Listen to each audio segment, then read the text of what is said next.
А знаете ли вы, что в Иордании 4 города основаны чеченскими переселенцами?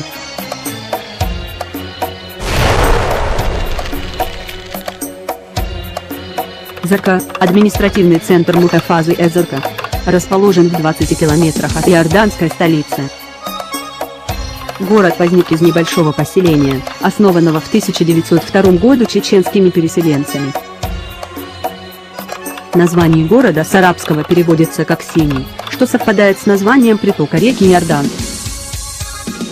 Население города около 500 тысяч человек, что делает его вторым по величине городом в стране после Ямана.